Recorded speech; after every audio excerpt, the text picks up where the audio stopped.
Thank you all for joining today's GoToWebinar Organizer Basics training session. My name is Leah, and I'm a Customer Success Manager. My role is to help our users with learning and using our products. So I'm looking forward to showing you everything you need to know to become a successful GoToWebinar organizer today. Now, before we get into the training content, let's review some quick housekeeping items so you know how to participate today. During today's training, you have two options for audio. You may choose between computer audio or phone call. To switch between the two, you simply click on the circle next to your preferred audio feature within your panel. If you're joining us by phone call today, be sure to enter your unique PIN number to enable muting and unmuting controls. If you're joining us via computer audio, we do recommend that you wear a headset for best quality. We're using another product called GoToTraining to conduct today's session, simply because it's best suited for a large online training group like this one. Your GoToTraining control panel is going to minimize by default to this tab on the left side, which we call the Grab tab. At any point, you may click on that orange arrow icon to expand or minimize the panel. And if you prefer to have it visible for the entire session, you just right-click on the orange arrow icon and uncheck the Auto Hide option. You also have the ability to raise your hand by clicking on this icon in your Grab tab here. And throughout the training, I might be asking you to raise your hand in response to a question. Why don't you all go ahead and raise your hand right now so I can make sure that you can hear me. Fantastic. I see all of your hands going up. Let me go ahead and lower those. Next, we've made some helpful materials accessible to you within the panel. I'll be referring to these materials throughout the session, and the same materials are going to be sent to each of you in a follow-up email that you'll receive after training. And finally, you will have the ability to submit your questions utilizing the chat option in the panel. And I do want to let you all know that I'm not working alone today. We also have my co-organizer Connor joining us, and Connor will be answering all the questions you submit via the chat tool. So please, feel free to submit any and all questions you have throughout the training, and be sure to set your drop-down to organizers only to ensure we can both see them. All right, let's go ahead and try out that chat option right now. Go ahead and let us know in chat, where are you connecting from today? Where in the world are you? Let us know in chat. In the meantime, I'm going to pop on my webcam here real quick and bid you all a quick hello. Hello, everyone. Thank you for joining us today. Just like to show you that we're real live human beings here. So thank you again for joining us today. All right.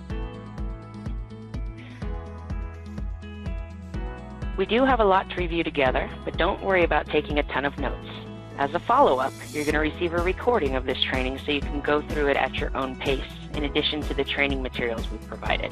So I'd like to encourage you all to sit back, relax, and really enjoy today's training.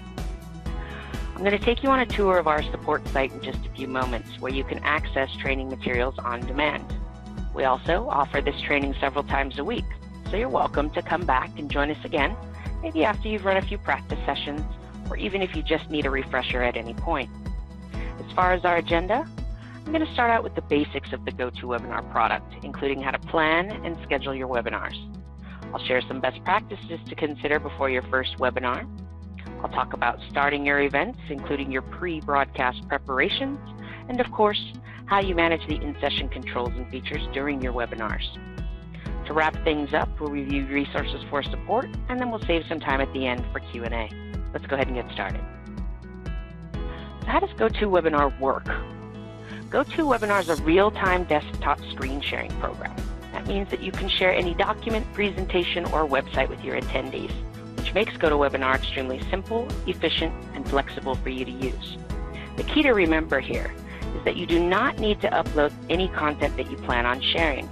Instead, you simply open the presentation content on your own computer, so it's visible on your screen, and then you simply click the screen sharing button in GoToWebinar to broadcast live. Now, for example, right now I'm sharing a PowerPoint presentation with all of you, but in just a few moments I'm going to make a switch to my web browser, and I do that by simply changing which window is active on my own screen, and you see those changes happening live. Now, besides screen sharing, GoToWebinar also has a robust feature set that includes custom registration, branding, email automation, polling, and a post-webinar survey. I'll take you through all of these features in today's training. There's 3 roles in GoToWebinar that I'll be referring to throughout the training. Most likely, each of you falls into the organizer role. As an organizer, you have a GoToWebinar account, which gives you the ability to schedule, start, and manage online webinar events. You may also have guest speakers or guest presenters in your webinars. These are your panelists. A panelist is there to speak or present, but isn't really there to help you manage the event overall. And of course, you also have your attendees, who are your audience members. I'll elaborate on each of these roles in more detail throughout the training.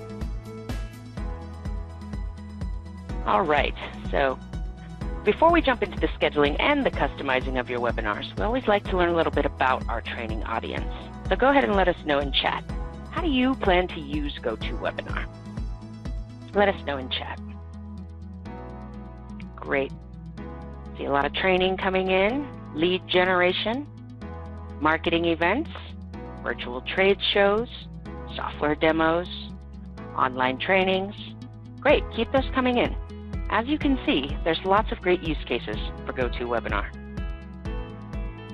To schedule your webinar, you can always log in at GoToWebinar.com, or once you have the GoTo software installed on your computer, you could use the shortcut on your desktop, which looks like this daisy icon here. Double-click on that icon from your desktop, then choose Schedule a Webinar. That automatically logs you into the website and takes you right to the scheduling page.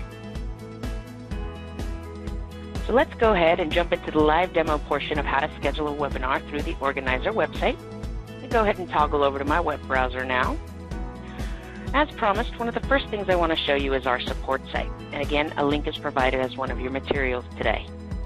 From the support site, you can ask questions or even enter keywords, and it will return articles and videos to quickly guide you through an answer. The hot topics, things people search for the most, are just a click away. For my visual learners out there, we have an extensive video library.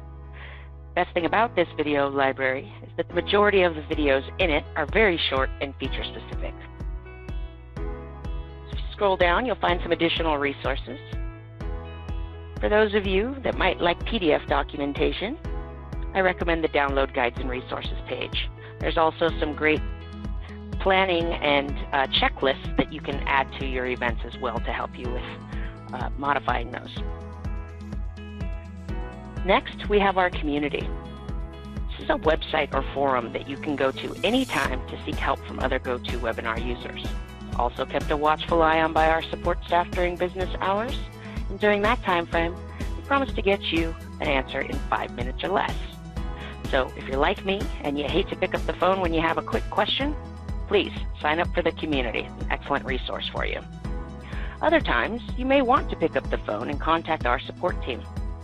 They are available 24/7, and we support everyone using our products.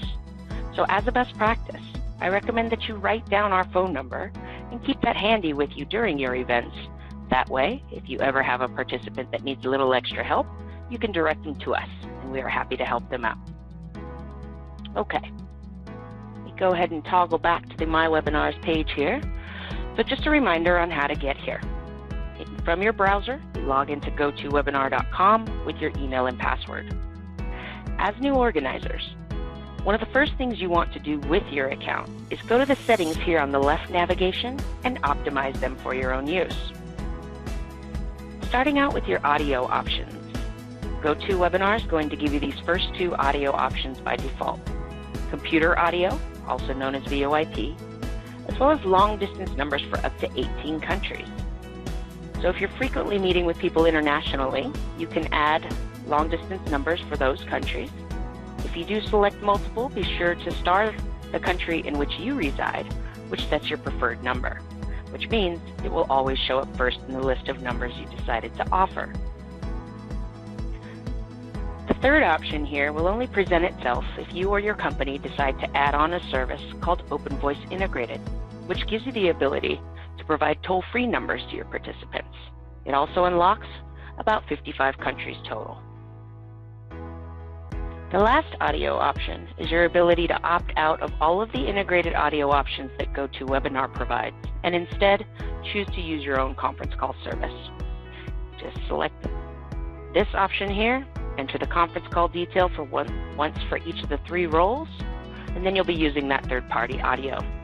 I will give a word of warning here. If you plan to record your webinars, then I recommend you stick to using the built-in audio so that we can capture audio in your recordings. Keep it simple. Next, we have webcams. Only staff can share webcams in GoToWebinar. Attendees won't even have a button. So if for some reason you needed to disable it, you can remove that option here. And finally, recording. There's 2 options for where your recordings will be saved. I recommend the default, which is to save your recordings online, because it includes an option for sharing webcams in there as well. It will capture those webcams in your recording. The alternative is to only save recordings on your computer in your Documents folder. Next, your ability to generate reports. You're gathering a lot of great information about your attendees, from things like their registration to their participation during the webinar. This is where you come back to generate all that reporting data. Choose the report, select a date range, and reporting is available for up to 1 year, and then you can export that information as an Excel or CSV file to your Downloads folder. Next, we have webinar history. This is just a quick at-a-glance view of all of the webinars that you've hosted in the past. But the nice thing about it is that you can see who attended and see the insights associated with it. Next, we have My Recordings. Here, if you choose the online recording storage area, this is where you'll find your recordings after you've completed your event. You also have the ability to manually upload a recording from your computer. All right, let's go ahead and do what we came here to do. To schedule a webinar, all you need to do is give it a unique title.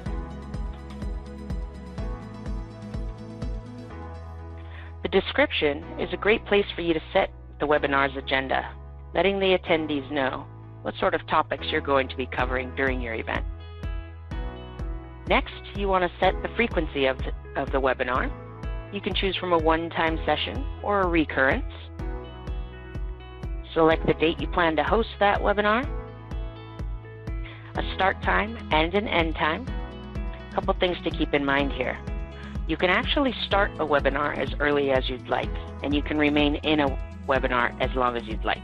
It's not going to suddenly time out on you at that 1 hour mark because you set it to end at that time. It does remain active until you, the organizer, choose to shut it down. Next, you set the time zone for the event. I recommend that you always schedule in your time zone. My primary reasoning for this is because when people go to register for your event, they will have an opportunity to tell GoToWebinar what time zone they're in. And finally, the language for the event. At this point, your webinar is scheduled, and you're led to your Manage Webinar page so that you can customize the event. If you needed to, you could make changes to the title, description, date and time, or language by clicking the Edit options on the right.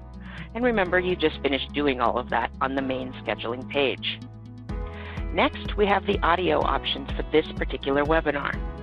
You automatically inherit those same defaults that you had designated earlier in your account settings, but you always have the flexibility to come in and modify them per event. Now, when it comes to webinar audio, it's really important to remember those 3 roles that I outlined earlier. So staff members, that would be organizers and panelists, they come in unmuted, which means they have the flexibility to mute and unmute themselves at will and manage their own audio. Attendees, they come in what we call hard muted, which means they do not have the ability to speak and they cannot unmute themselves. I'd also like you to notice that each role designation has a unique access code, which tells the bridge what sort of permissions that individual gets. Next, we have branding and theme. This is where you can customize the look and feel of your event. Add your company logo and a secondary image. Designate a color scheme for your event. Provide a welcome message so that when attendees arrive, they will see that message upon coming through the door. You even have the ability to highlight your presenters in your waiting room. Now, branding will appear on the registration page, all the email notifications, as well as this waiting room message. And the waiting room is what the attendees see when they're in your webinar, but you haven't actually started screen sharing yet. Again, this is an excellent place to upload an image of your guest speakers and things of that nature. Put a little bit about them in there as well. The next two sections are where you're going to invite your staff. So, additional organizers. Remember, an additional organizer is like your wing person, someone that you want to have equal control of the event as you during the event. Then the panelists, those are the guest speakers, the ones that are there to speak or present but aren't really there to help you manage the event. So once you've determined which role an individual fits into, you go and you click Edit next to the role. You enter the name and email address of that individual and save your changes. The moment you click Save, GoToWebinar automatically sends that staff member a unique invitation email with all of the information they need to join your event. You also have the flexibility to grab that information on demand or resend it if needed. Same thing for your panelists, those guest speakers. Click Edit, enter the name and email address of the individual, save the change, and GoToWebinar automatically sends them that unique invite. If you have any questions about the different feature sets associated with each of those roles, there's these nice little widgets on the right, and you can take a look at those. Great. Scrolling down, about midway down the page here, I want to talk about registration settings next. This is where you get to tell GoToWebinar what sort of information you want to gather from people when they register to attend your webinar. The bare bones requirements are first name, last name, and email address. But perhaps you wanted their phone number or wanted to know what company they work for. You can add those on the fly. If you want it to be a required field, so they have to fill it out, check the secondary box associated with it. You even have the ability to create your own custom questions by using the new question option here.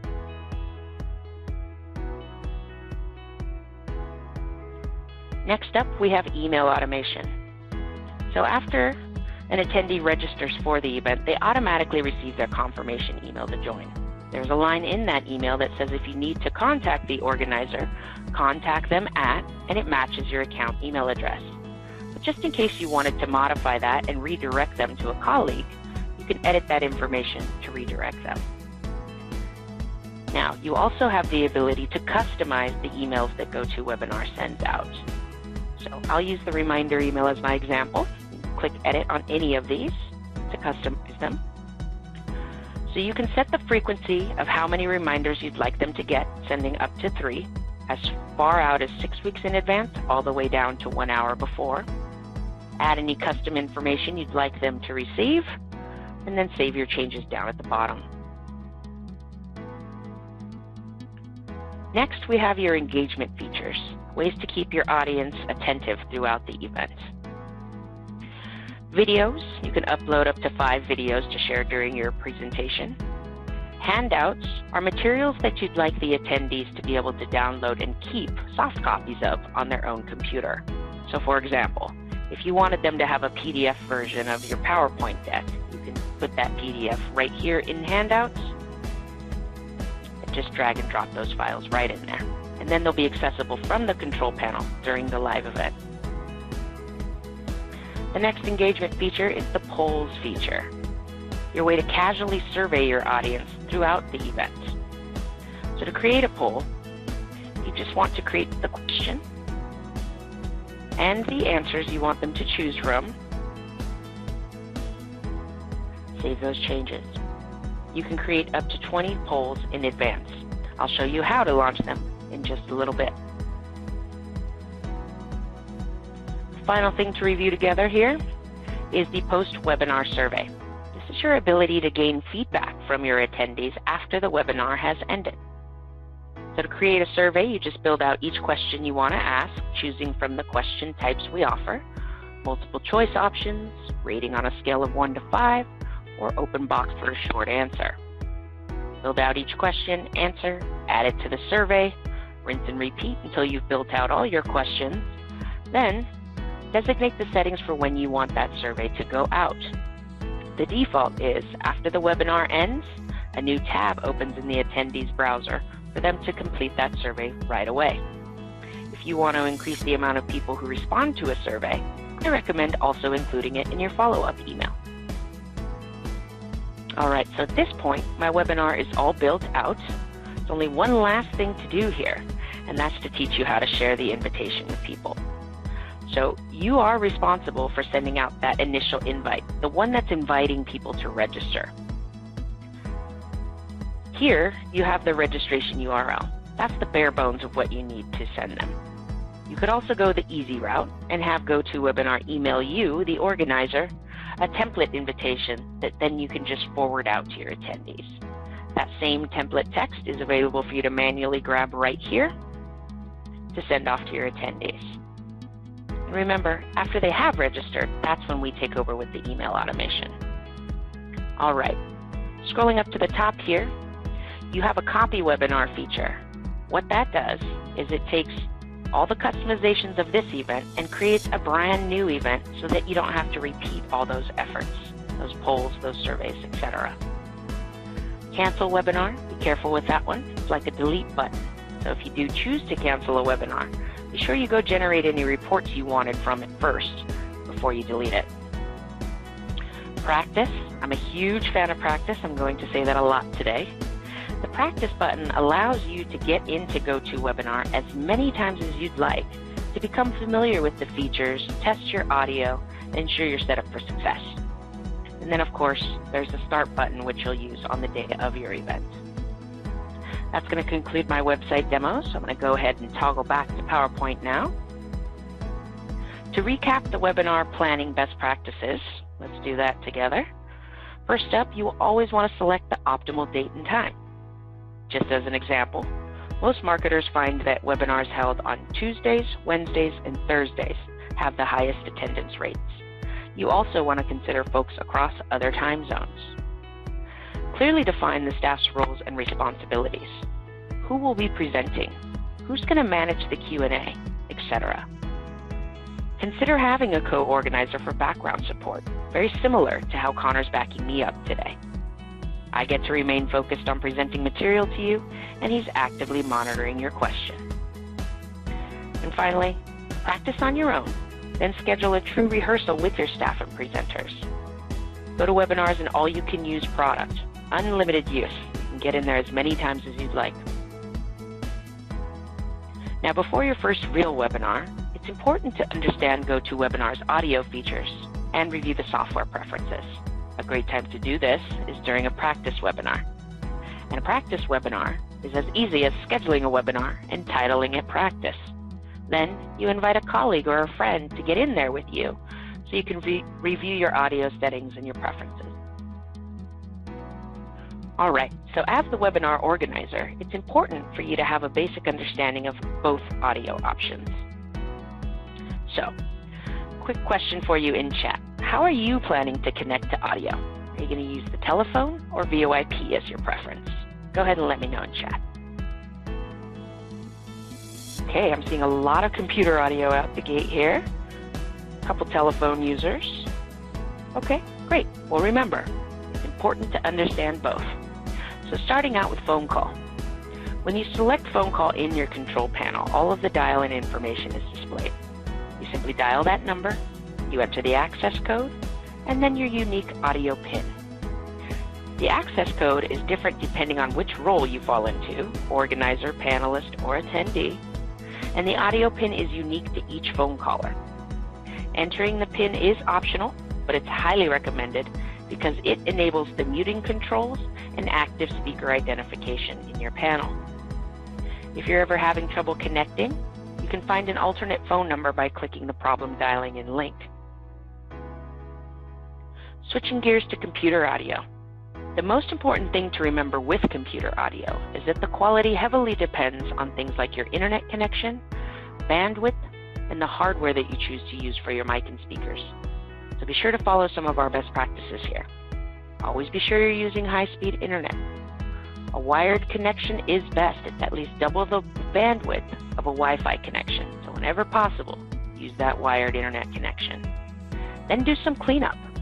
Close any programs or applications that you don't actually plan on using during your event to help free up system resources and bandwidth. Then when it comes to the hardware, you typically want to avoid using the built-in mic and speakers on a laptop because they're just not very smart. What tends to happen, I'll use my voice as an example here. If you are unmuted on this particular type of device right now, when I speak, that comes out of your speakers. That built-in mic is just a couple inches away, so it picks it up and loops it right back into GoToWebinar, which causes a horrible echo. They're also just not very good with noise canceling. So that's why we recommend you go out and get yourself a USB headset. Doesn't have to be anything fancy, just that USB connection so you can plug and play it right into your computer. Now, for those of you that may not want to spare an additional expense to buy any hardware, here's a pro tip for you. This guy here, this is the equivalent of those earbuds that you got with your smartphones. Most of you have those. Those are just fine. Good enough. So be sure to always have some sort of headset when using computer audio. You can test your computer audio from your preferences in advance of a session if you'd like. To do that, you just right-click on the Systems tray icon and select Preferences. Go to the Audio section and choose the hardware you want to use and test it out. To recap audio best practices, to avoid unnecessary background noise, have your staff mute themselves when they're not actively speaking or presenting.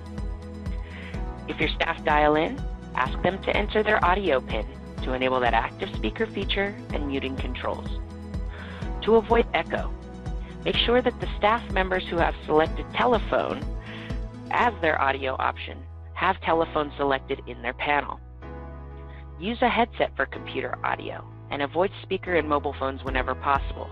That also helps avoid echo and improves audio clarity overall. You may also want to review some of the other preferences prior to your event. Lots of different ways to get to your preferences. In the general category, you can choose the location where your chat logs are saved to your computer. You can also set your session identity, which is your name when you talk. In the webinars category, you can opt to see chat bubbles, arrival departure messages, or presenter control change notifications. Okay, now we're going to talk about your pre-broadcast. This upcoming section provides your key preparation and management steps required in that 30 minutes before your webinar's scheduled start time. All right, at this point, I'm going to switch gears a little bit and go ahead and launch the first poll of the day. This time, you can vote right on your screen. Go ahead and let me know, how many real webinars have you hosted using GoToWebinar? Not counting those practice sessions.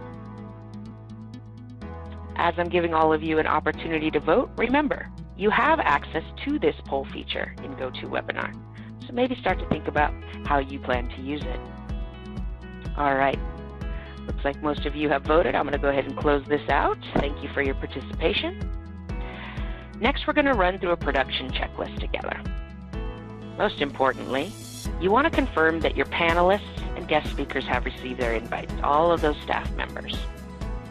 Start the webinar at least 30 minutes early and have your staff join early as well. This gives all of you time to check your audio and make sure everyone knows their role. Close any programs you're not going to use during the webinar, especially instant messaging and email applications, to avoid any notifications showing up while you're presenting. And finally, provide a greeting and an agenda when you kick off your event, very similar to what we did at the start of today's training. All right, now's a really good time for us to revisit those webinar roles. As the organizer, it's up to you to start the webinar in pre-broadcast and the live broadcast. The organizer is also the default presenter, meaning the one with the screen sharing controls. As the organizer, it's up to you to manage the in-session controls and features. And remember, you can always have a co-organizer to help you with all that responsibility. Your panelists are your guest speakers. They're part of your staff. They can chat with other staff and they can share their webcams. But panelists cannot see the Q&A section, nor can they help you manage and control the event overall. They can't launch polls, they can't record, they can't accidentally end the session. This is because their focus is to present the material while the organizer and co-organizer manage the event. Your attendees, they can join from their computer or from the GoToWebinar mobile app. Attendees always join muted by default, so they heavily rely on that questions tool to submit questions to you throughout the event. To start your webinar, you simply log into GoToWebinar.com and click the Start button next to the event. The webinar is going to launch in the pre-broadcast sub-conference with just your staff. If attendees try to join early, they're put on hold and they cannot hear you. So here you have your pre-broadcast panel. It's going to launch on your desktop. And remember, you have your staff join that sub-conference with you. At this point, you want to avoid clicking Start Broadcast. Any attendees who arrive early are going to join muted and be put on hold. They cannot hear you because the pre-broadcast audio is limited for you and your staff. The attendee viewer displays your waiting room message until you begin sharing your desktop. By starting your session early, you have plenty of time to review your settings. You can adjust your attendee option. For example, if you didn't want your attendee seeing who else is in the webinar, you can hide the attendee list. You can also choose whether or not attendees can ask questions or raise their hands. The View drop-down allows you to choose what tabs and features are visible in your control panel. So for example, if you weren't going to provide any handouts or launch any polls, you could just remove those from your view so that there's less for you to manage. It's also important for you to know that if you accidentally close a section, clicking on these X's here, you can bring it right back by just going back to the View menu and re-enabling it.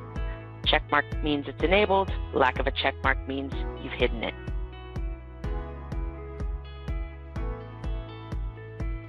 You can also view your in-session audio options before your attendees arrive using this More menu. If you need to change the available audio options while in session, you can edit the audio mode. You can also disable those on-hold beeps and the entry and exit chimes you hear when someone joins or leaves your event. I highly recommend turning the entry and exit chimes off for those larger events when you know people are coming and going. All right, so go ahead and let us know in chat. For your next webinar, how many people are going to be on your staff? Just get you thinking about it. So we have co-organizers for background support. Any guest speakers who are going to join as panelists? Go ahead and let me know in chat. Okay, 2. Actually seeing a lot of 2s. 3, just me. Don't know yet. That's completely fine. Great. Well, the next section is going to talk about how to manage your staff during that pre-broadcast. As your staff arrive, you'll see them listed here in the staff section. You can manage them from here as well. So Dwight has come in on computer audio, which is represented by a microphone. Angela here has chosen telephone as her preference, but that icon is currently gray. So Angela either hasn't dialed in yet or failed to enter that all-important audio pin. So to manage Angela, you just right-click on her name, and this menu of options will appear.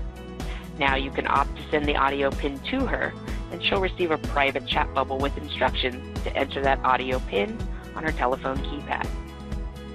Once she has entered the pin number, that phone now lights up green. She's now successfully connected to audio.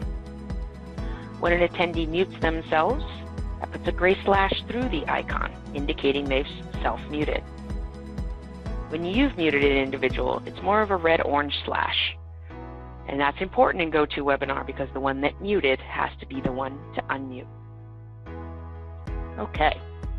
This icon here represents who currently has the screen sharing controls. Remember, when you right-click on someone's name, this menu of options appears. There's a lot of good stuff in here. You could make someone else the presenter so they can share their screen with you. You could also elevate a participant's role. For example, if somehow a staff member came in as an attendee, you can elevate them from an attendee to a panelist. You can always upgrade a panelist to an organizer as well to help you out. Just know that once you've elevated their rights, you can't downgrade them again in that same session. You can grant keyboard and mouse control for shared control of your presentation, drawing tools such as I'm doing now. You even have a dismiss option, which is just like a security guard that's kicking them out the back door. All right. Finally, your mute all button. This usually applies to your staff because remember your attendees came in muted by default. So the mute all takes everybody in the webinar and mutes them in one click. The only person it's not going to mute is you, the primary organizer. So to mute and unmute yourself, you could just click on your icon in your little grab tab here. All right, so now you're ready to start your broadcast. Let's pull it all together. Before you start the broadcast or the screen sharing, you're going to notice the indicator up at the top of the panel that lets you know your screen sharing status, and screen sharing is not automatic.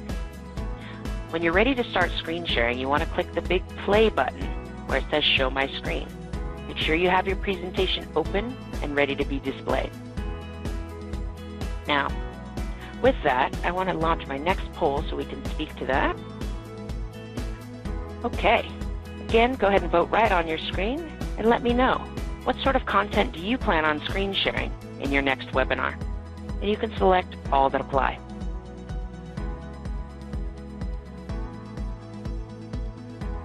Well, you guys are quick on that one. Great. Let me go ahead and close this out. Okay. Looks like PowerPoint's the big winner, usually is, followed by software demonstrations, spreadsheets, and PDFs, things of that nature. Okay, so since PowerPoint's the big winner, you want to open that PowerPoint on your own computer, get it into slideshow mode on your own screen, and click that play button. At this point, you'll get an indicator that lets you know you haven't gone live with the audio yet, and it wants to know if you want to start the broadcast with screen sharing or hold off so that you can just have an intro slide visible to your attendees as they're waiting for you to start the event. At this point, the panel has now updated to let you know that you're now on air and sharing your screen live. When you're ready to officially start the webinar, for the attendees to hear you, press the Start Broadcast button. And remember, prior to pressing Start Broadcast, you're behind the curtain, so to speak, in that pre-broadcast sub-conference with just your staff. Attendees are on hold and they cannot hear you until you start the broadcast.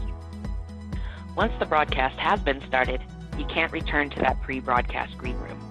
No running behind the curtain. If you're planning on recording your webinar, this is the time to click Start Recording, which is located in the Screen Sharing tab here. The button's going to light up red, and the control panel is going to indicate that the session is being recorded.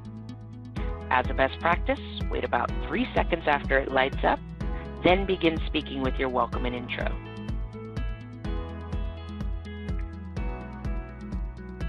When you're actively presenting and sharing your screen, you do have the ability to pause your screen sharing at any time. This allows you to freeze your presentation and what the attendees see. So for example, if I paused my screen right now, you'd all continue to see this slide, but I could actually hop out of PowerPoint and go multitask in the background, and you'd have no idea what I was doing, because you'd still be looking at this slide.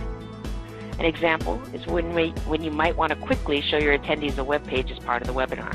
Just remember, if you paused your screen, you have to unpause it when you're ready to resume screen sharing. You can also stop showing your screen completely at any time. That takes the attendees back to viewing the waiting room screen. You also have the ability to share control. You can give control to one of your webinar staff members for shared control of the keyboard and mouse and the presentation. An example of when you might want to do that is maybe you were hosting the PowerPoint deck on your screen, but you wanted someone else to be able to advance the slides themselves while they're speaking. That's a great reason. Or you could opt to just change presenter so that they're now screen sharing from their own computer. You can also use the drawing tools by clicking on the highlighter icon in your grab tab to easily switch between a normal and non-drawing mode, to a pen, a highlighter, a spotlight, or an arrow to pinpoint focus. Then you can erase all the drawings from that same menu. You also have the ability to share your webcam, and up to 6 webcams can be shared at any given time. And remember, only staff can share webcams. To share a webcam, you simply click on the Share My Webcam button to broadcast your webcam live. You'll then see yourself floating around in a little window here with any other webcams that are being shared. The chat feature is intended for you and your staff to send private messages to one another, or the organizer can use it to send a one-way message to the entire audience. Attendees cannot use or see the chat feature. Instead, attendees should be directed to use their Questions tab to communicate with the staff. All right, so let's go ahead and look at how you're going to keep your audience engaged during your event. It's important to provide ways for your audience to participate during a webinar, and we've included certain features with that in mind. Consider having a moderator with co-organizer privileges. Your moderator can help with housekeeping and intro, launch polls, maybe read questions to you that attendees are asking. Have a few polls set up to use during the event, very similar to how I've leveraged the polling feature today to learn more about you and your use of the GoToWebinar product. Encourage Q&A. Call it out. Perhaps the co-organizer is going to answer attendees' questions while you're presenting. Let them know that. Use the drawing tools to highlight important items during your presentation. And remember, you also have that hand-raising feature. This feature can be used to identify attendees who might want to be unmuted to ask a question, or you can use it for casual polls with your audience. All of these features are going to help keep the audience engaged during your event. Your poll questions are going to be available in the polls drop-down menu during your session. You just select the poll question you want to launch, and then you click the Launch button. Next, you'll see that the poll is in progress, and the attendees will see the poll, big blue polling window on their screen. So for you, you see that the poll is in progress. You can see actively what's going on and what they're responding to in the poll, how long you've had that poll open, and what percentage of your attendees have voted. Once you're satisfied with the results, you can then opt to close the poll using the same button. And if you'd like, you can opt to share the results of the poll with your attendees. All right, with that, I'm going to go ahead and launch my final poll of the day. Go ahead and let me know. Are you going to use the polling feature? Okay. You guys are getting faster at these polls. I like that. All right, let's go ahead and close that out. All right, I like that most of you are saying absolutely. A couple of you are saying not yet, not too sure yet, that sort of thing. That's fine. Again, I recommend those practice sessions to get familiar with these sorts of features. Thank you for participating. You're going to see the questions that your attendees submit throughout the webinar in the questions pane of your panel. Now here's a pro tip for you. This icon here, what that actually does is it pops that section of the panel out, and then you can resize it by dragging the bottom right-hand corner. This is particularly helpful for the Questions tab so that you can see all the columns associated with it. To respond to a question, just click on the question you want to answer, type back your response, and then you have the option to send it just to the person that asked privately, or if you think others would benefit from the question and the answer, you can send it to your entire audience. At that point, the panel is going to update with what you answered, and in case you have a co-organizer, it's going to let you know which organizer responded to it as well. When it comes time to wrap up your webinar, consider some of these best practices. Let your attendees know if you're going to share a recording of the webinar.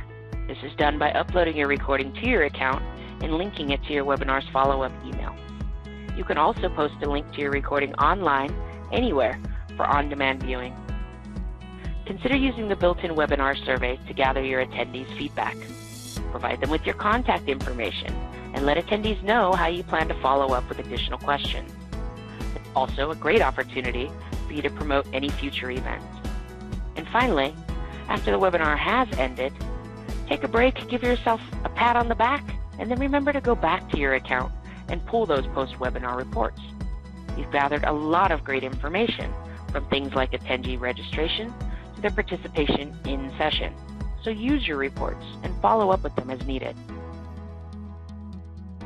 As a final note, our webinar training is a two-part series, and I encourage you to sign up for our advanced GoToWebinar training. A link to register is in the materials in your panel, and it will also be in the follow-up email. And remember, there's the customer support site under live training as well. The advanced GoToWebinar training provides key tips on preparing and running a successful webinar. It's particularly helpful for anyone new to managing webinars. One great benefit to attending that I like to highlight is that after you attend the advanced session, you will have the opportunity to schedule a 30-minute one-on-one meeting with a webinar specialist.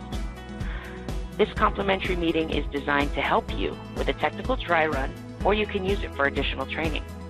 So if at the end of the two-part webinar series you feel like you still need some extra help, please take us up on this opportunity for a one-on-one session.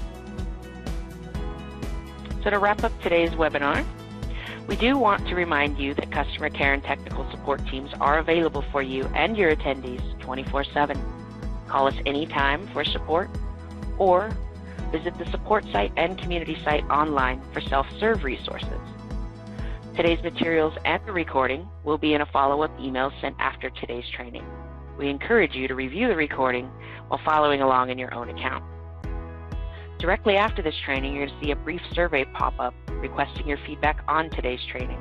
Please take a couple minutes to submit that feedback. We really would like to hear from you and how we can improve our training program. We do offer this training almost every day, so please come back and join us again in the future. And be sure to register for that advanced GoToWebinar training to learn additional tips and best practices.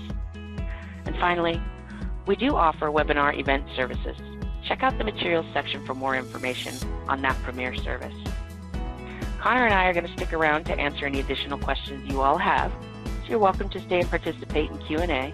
But for those of you that need to leave on the hour, simply close the control panel by clicking on the X icon or the red icon if you're on a Mac. We do wish you the best using GoToWebinar, and I'd like to personally thank you all again for joining today's session. I hope you all have a great day.